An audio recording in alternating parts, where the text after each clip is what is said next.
effectively your thoughts about Billy and Ash and the management structure that's being put in place and how it's reflected with the performances on the pitch.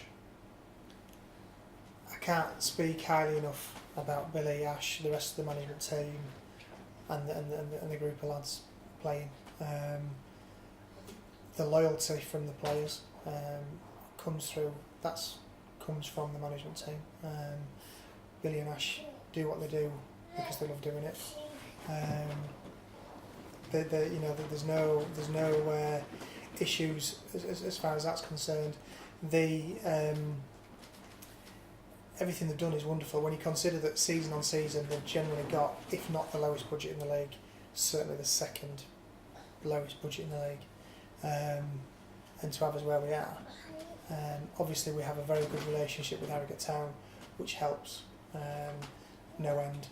You know, they deserve credit for the support they give us and they give to Billy and to the rest of the management team with regards to players coming in and so on and so forth. But yeah, I mean they do a fantastic job, and long may it continue. You hear people banding around 10-year contracts. Well, I think sometimes they're a bit freely offered, but if we were in a position, then we'd be talking about it. They do a fantastic job, and I can't praise them enough. You've talked about the environment that Billy and Ash and Richard have created around the team and the players, and how that's affected the results and the loyalty of the players on the pitch. There's also a really great environment around, a community environment around the club.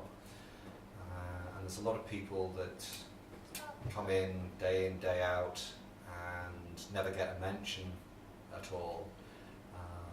The likes of Joe and Neil, who work in the club, the people who run the refreshments on the side of the pitch, the club shop.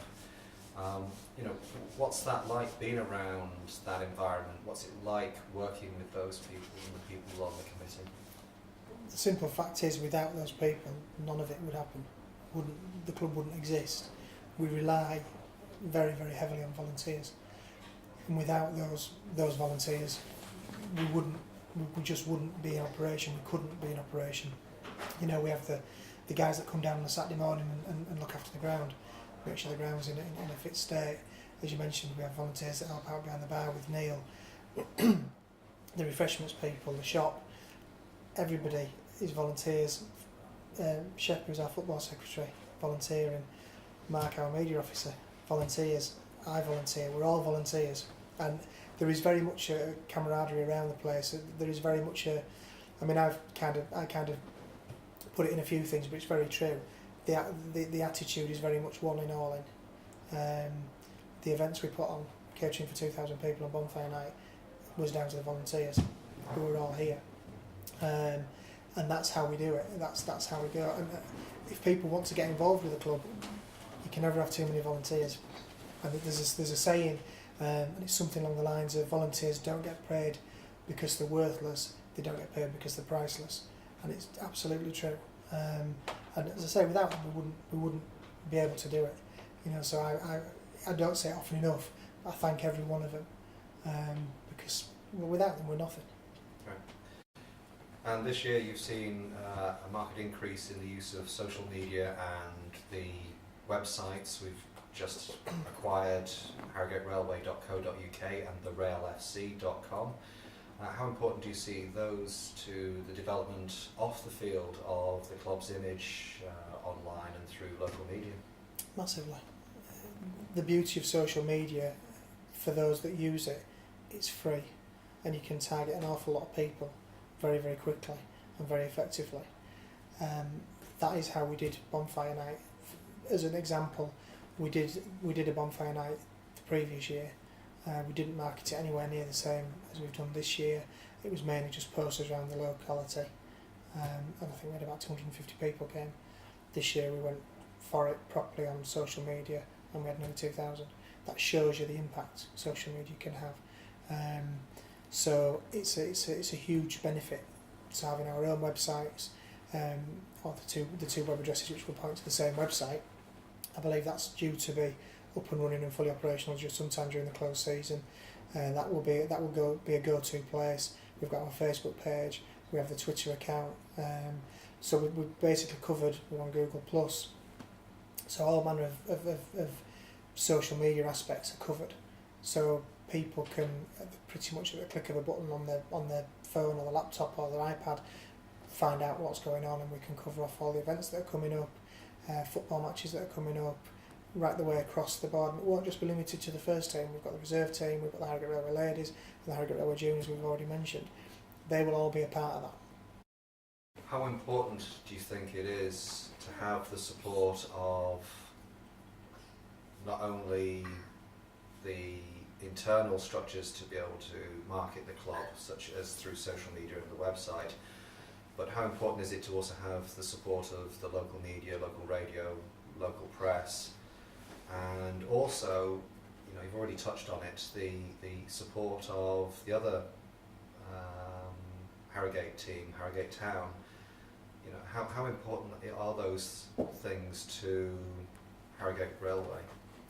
It's vital, and I must say, this season in particular, the coverage we've had, certainly from Ed White in the Advertiser, has been far better than we've ever had. It's been brilliant. I think a lot of that is down to the fact that we have so many fantastic photographs every match day, which helps. As far as the radio is concerned, I mentioned earlier about the ground improvements. One of the things that it's enabling us to do is to now play radio before matches, during matches, half-time, etc. I've had conversations with Nick at Stray FM. He's happy for us to play Stray FM before and after matches. I'm sitting down with him again in January to discuss the possibility of developing that relationship and where we can go with that. So that's again something that will be a positive. So the local media has been great as far as press-wise, and again, Town, as I mentioned before, we get a lot of support from them, not just in terms of they give Billy players on loan and so on and so forth, or access to players, but also I can pick up the phone and speak to Gary, and I did yesterday, about advice as to how do you guys do this, we're looking at doing something, how does it work, and they're more than happy to share their information with us, and we can't thank them enough for that. You know, they're 2 leagues higher than us. By virtue, they're in a better position than we are, and have a bigger knowledge base and a bigger base to pull from, and they allow us to share that, which is fantastic. You know, one day we might both be in the same division, you never know. But at the moment, it's a great relationship, and one that hopefully will continue for a long time to come. If there's one request that you could make for Christmas to come true for Harrogate Railway, what would it be? 3G pitch. I think it has to be. I think not just for Harrogate Railway, but for what that would do for this community, the community of Starbeck and the outlying areas of Harrogate. It would be massive. It'd be a huge plus to have a facility like that on our land. And as I say, whether that be Harrogate Railway owned and run, or whether it be owned and run by a private company with an agreement with us, to have a 3G pitch built that would be my, I think, wish for Christmas. Fantastic. Right, thank you very much. No problem.